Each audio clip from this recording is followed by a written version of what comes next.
ప్రతి ఒక్కరికి గాని ఉభయ రాష్ట్ర ప్రజల యొక్క హృదయాలలో ఒక్కసారి కళ్ళు మూసుకొని రాజశేఖర రెడ్డి గారిని తలంచండి. ఆయన వచ్చేసి మన కన్నులలో నుండి హృదయంలోనికి జారిపోతుంది. అనగా మన హృదయాలలో ముద్రించబడింది. ఆయన చెయ్యి ఎత్తినప్పుడు అది ఒక రాజసముగా ఆయన నవ్వినప్పుడు ఆయన ఆనందము దేనిని బట్టి వచ్చిందనంటే అది కేవలం ఆయన ఆజ్ఞలను అనుసరించడం బట్టి ఆయన ఆనందించాడు. ఆజ్ఞలను అధికముగా ఆనందించినట్టు వాడు అని చెప్పేసి జ్ఞాపకం చేయాలి. అలాంటి పుణ్య పురుషుడిగా ఉభయ రాష్ట్రాల యొక్క అధినేతగా ఎన్నో హృదయాలలో అనేక హృదయాలలో అన్ని హృదయాలలో స్థానం సంపాదించినటువంటి ఆ మంచి మనిషి యొక్క కుటుంబాన్ని గురించి మాట్లాడతాడు. అలాంటి ధన్యుడి యొక్క కుటుంబం వారి సంతతి వారు భూమి మీద బలవంతులగుదురు. ప్రైజ్ గాడ్, దేవునికి స్తోత్రం. అలాంటి వారి యొక్క కుటుంబము భూమి మీద బలవంతులగుదురు. ఈ బలవంతుడే దేవుని చేత తనకి ఇవ్వబడినటువంటి దానము, దేవుని చేత ఇవ్వబడినటువంటి బహుమానము, స్వాస్థ్యమే శ్రీ వైఎస్ జగన్మోహన్ రెడ్డి గారు.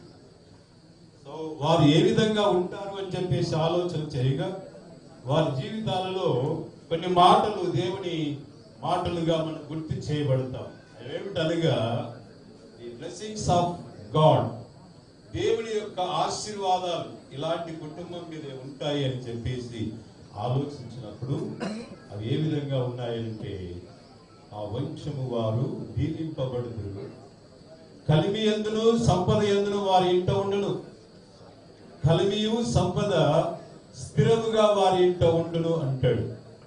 అంతేకాకుండా ఈ యథార్థవంతుల జీవితంలో వారి యొక్క చీకటిలో నుండి వారి యొక్క చుట్టుపక్కల ఉండు చీకటులను కూడా పారదోసి దేవుడు వారికి వెలుగు పుట్టించును అని వ్రాయబడి ఉంది.